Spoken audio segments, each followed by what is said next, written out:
Hey guys, Aaron Statzer with Coval Technologies, coming today from Houston, Texas. It's a nice 105 degrees outside today, but today we're going to look at how do you know if your concrete's ready for Coval application. This patio is fixing to have Coval put on it, but there's a few things that we've got to address before we do that. So we're going to look at a few things as far as it has a penetrating sealer still left on it, it's dirty, and it's got grease and oil that's penetrating to the concrete. So we're going to show you a few ways to make sure you get that removed and you're ready for your Coval application. Let's go take a look. All right guys, this slab is about 8 years old. It's got a lot of dirt, it's got some black mold that we're gonna have to pressure wash off. A couple of things you also wanna look out for. Is there any other contaminants that may cause an issue before applying Coval? We know we've got an oil spill here. We're gonna have to remove that.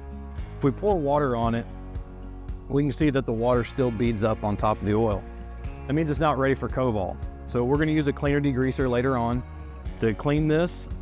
Once we get it cleaned and dried, we'll do another water drop test. We'll show that again later on.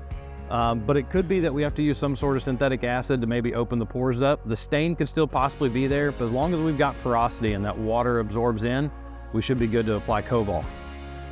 Other thing you want to watch out for is other sealers. If we pour water this way, we can see that we still have a little bit of a penetrating sealer left.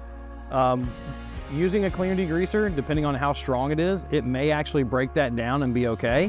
But we'll do a water drop test on this side again as well to make sure we're getting full water penetration. We don't want the water beading like we've got now. So if the degreasing process doesn't remove that, then we will use an acid to do a light etch, neutralize, and go from there. All right guys, let's address this oil stain. We've got a commercial cleaner degreaser already mixed up, pretty heavy concentration. We got it from our local hardware store. There's a lot of good brands out there you can use.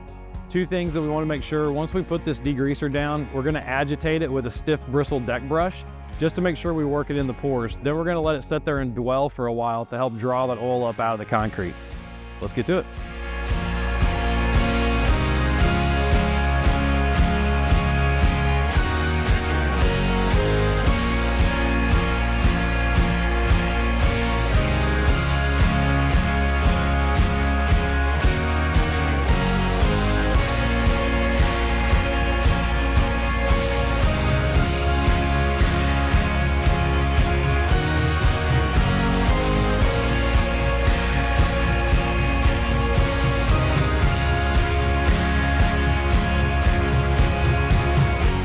All right guys, we got done pressure washing the patio. We're gonna have to hit this grease spot a few more times, plus a few other areas we found in the cleaning process. So we're gonna do that, then we'll come back later on, show you how to do a final water drop test to make sure your floor is ready for Coval. See you then.